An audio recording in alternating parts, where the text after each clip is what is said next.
Kabeh anu gede pasti leutik heula, kabeh anu jangkung pasti pendek heula. Termasuk cerita hirup jelema anu ayeuna jago lumpatna, baheula pasti ngorondang heula. Anu ayeuna luhur elmuna, pasti baheulana macana ngejah heula. Kabeh ge moal aya nu ujug-ujug, kudu bener-bener dijugjug.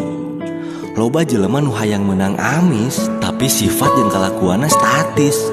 Ukur bisa duduk manis, tapi mumul capek ngarintis. Mun maneh gitu terus, ujian hirup maneh moal lulus. Karena maneh ukur becus kuku lutus tanpa pernah bisa fokus. Fokus bahwa kabisa kudu bener-bener diurus. Karena jalan hirup nu sabenerna tidak akan selamanya mulus.